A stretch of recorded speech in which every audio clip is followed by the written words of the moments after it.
लेख जो है ये चैप्टर, ये एक भगत सिंह द्वारा लिखा हुआ पत्र है, ठीक है। और ये जो पत्र था उसी का एक पार्ट लिया गया है, पत्र का ही एक पार्ट है ये चैप्टर। और ये जो पत्र है ये भगत सिंह अपने मित्र सुखदेव के नाम लिखते हैं। आइए देखते हैं कि क्या लिखा गया है इस पत्र में, किसकी बात की गई है, ठीक है। एक लेख और एक पत्र में भगत सिंह द्वारा लिखा गया है कि इस पाठ में भगत सिंह द्वारा लिखा गया है कि लेख विद्यार्थी और राजनीति तथा घनिष्ठ क्रांतिकारी मित्र सुखदेव के नाम पत्र दिया गया है। और अमर शहीद भगत सिंह हमारे देश के एक महान क्रांतिकारी थे, ठीक है। एक पत्र और ये एक लेख और एक पत्र भगत सिंह द्वारा लिखा गया है। और ये इस पत्र में विद्यार्थी और राजनीतिक जीवन के बारे में वर्णन किया गया है। देखिए यहाँ से एक आपका प्रश्न बनता है कि एक लेख और एक पत्र में किसके बारे में चर्चा की गई है या किसके बारे में बताया गया है, तो ये विद्यार्थी और राजनीतिक जीवन के बारे में बताया गया है। और ये पत्र है अपने किसके नाम लिखा गया है, तो मित्र सुखदेव के नाम लिखा गया है, ठीक है। आइए आगे देखते हैं क्या लिखा है। वे अपने लेख में कहते हैं कि छात्रों को अपने दायित्व का निर्वाह पूर्ण निष्ठा के साथ करना चाहिए, सच्ची लगन, निष्ठा एवं नैतिक गुणों को अपनाना चाहिए, अपने जीवन में आदर्श बनना चाहिए, अपनी पढ़ाई पर पूरा ध्यान देना चाहिए, ठीक है। यानी भगत सिंह जी कहते हैं अपने पत्र के माध्यम से कि छात्रों को अपने दायित्वों का पूरा तरह से निर्वाह करना चाहिए।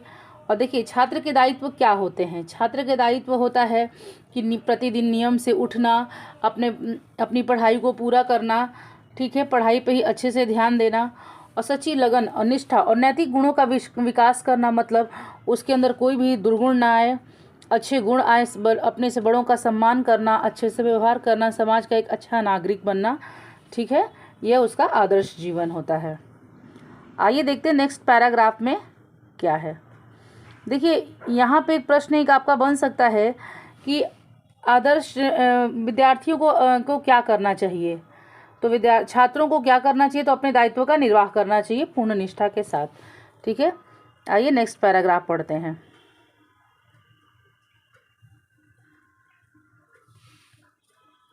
छात्रों को राजनीति या पॉलिटिक्स में कामों में हिस्सा लेना चाहिए।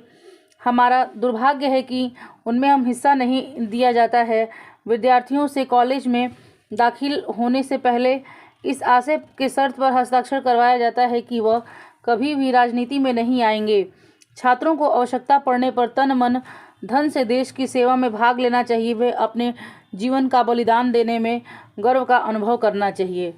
देखिए यहाँ भगत सिंह जी अपने पत्र के माध्यम से समाज को यह संदेश देते हैं, छात्रों को यह कहते हैं कि छात्रों को भी पॉलिटिक्स यानी राजनीति में भाग लेना चाहिए।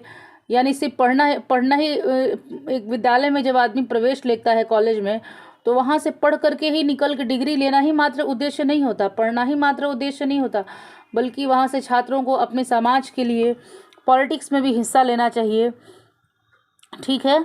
और एक उस समय का एक बात कही गई है इसमें कि उस समय क्या होता था कि उन्होंने कहा कि ये दुर्भाग्य है कि विद्यार्थियों को विद्यालय में एडमिशन लेने से पहले ही, यानी ये दाखिला लेने से पहले ही उनको ये इस शर्त पे हस्ताक्षर करवा लिया जाता था कि वो लोग राजनीति में हिस्सा नहीं लेंगे। यानी जो छात्र संघ चुनाव होता है, देखे होंगे आप लोग विश्वविद्यालयों में, उसमें वो हिस्सा नहीं लेंगे। लेकिन और उन्होंने कहा कि ऐसा नहीं है, हिस्सा लेना चाहिए। और हिस्सा लेने के बाद छात्रों को उसमें अपने तन मन धन से देश की सेवा में भाग लेनी चाहिए और अपने जीवन में बलिदान, अगर उसके लिए, उस सेवा के लिए अगर जीवन में बलिदान भी देना पड़े तो उसके लिए गर्व का अनुभव करना चाहिए, ठीक है। आइए नेक्स्ट पैराग्राफ पढ़ते हैं। भगत सिंह अपने पत्र में लिखते हैं कि आत्महत्या एक घृणित अपराध है, वह कायरता का कार्य है। क्रांतिकारी ही नहीं, कोई भी मनुष्य ऐसा कार्य नहीं कर सकता।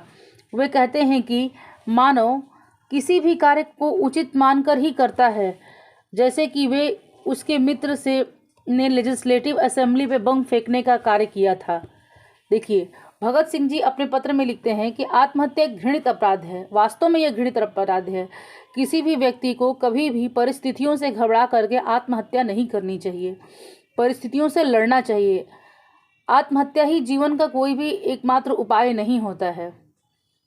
कैसी भी परिस्थिति हो, संघर्ष कीजिए अपनी परिस्थिति से, एक दिन जरूर परिस्थिति सामान्य हो जाती है। ठीक है, तो इस तरह वो भी कहते हैं कि क्योंकि आत्महत्या ये गलत कार्य है, और कोई भी मनुष्य जो आत्महत्या करता है वह सही सोच के ही करता है।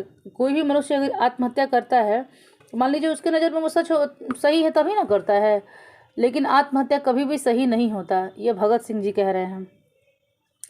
देखिए, कोई भी काम उचित मानकर ही लोग करते हैं। अगर उनको लगता है कि हाँ आत्महत्या गलत है करना, तो वो करते ही नहीं आत्महत्या। तो वो कहते हैं कि कोई भी व्यक्ति किसी काम को तभी करता है जब उसको वो चीज़ सही लगता है। जैसे उनके मित्र जो थे, उन्हें देखिए यहाँ लिखा है, उनके मित्र ने एक लेजिस्लेटिव असेंबली में बम फेंका है। उनको सही लगा तो उन्होंने बम फेंका। अगर उनको लगता है कि वो सोच लेते कि बम फेंकने से हमको जेल हो जाएगी, हमको फांसी हो जाएगी, मेरा क्या होगा, तो वो नहीं करते। ठीक है, देखिए यहाँ से बोर्ड परीक्षा में प्रश्न भी बनता है कि लेजिस्लेटिव असेंबली में बम किसने फेंका या लेजिस्लेटिव असेंबली में क्या फेंका गया। ठीक है, आइए नेक्स्ट पैराग्राफ पढ़ते हैं।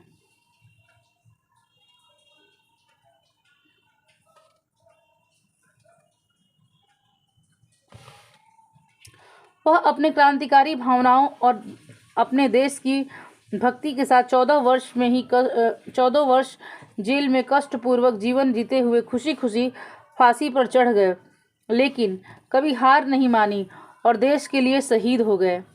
देखिए, यहाँ भगत सिंह जी के बारे में लिखा हुआ है कि वो क्रांतिकारी भावनाओं से इतने परिपूर्ण थे कि 14 वर्ष वो जेल में रहे, लेकिन बहुत खुश रहे। जेल में भी थे तो वो दुखी नहीं थे, बहुत खुश थे और खुशी खुशी फांसी पर चढ़ गए, लेकिन उन्होंने कभी हार नहीं मानी और देश के लिए शहीद हो गए।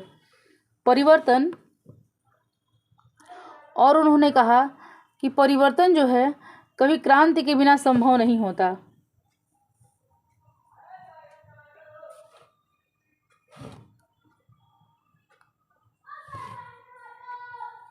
परिवर्तन क्रांति के बिना संभव नहीं होता।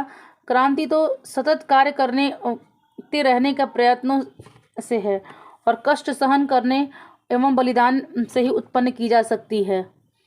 ठीक है, उन्होंने कहा भगत सिंह के कि जो क्रांति है वो परिवर्तन से ही संभव है। जब किसी भी समाज में परिवर्तन होगा तभी क्रांति आएगी।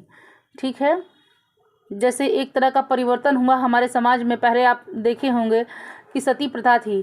धीरे धीरे लोगों ने सती प्रथा को स्वीकार करना बंद किया और आज एक समय ऐसा आया जो सती प्रथा समाज से ख़त्म हो गई। एक सती प्रथा के लिए क्रांति आई थी हम कह सकते हैं, और वह समाप्त हो गई।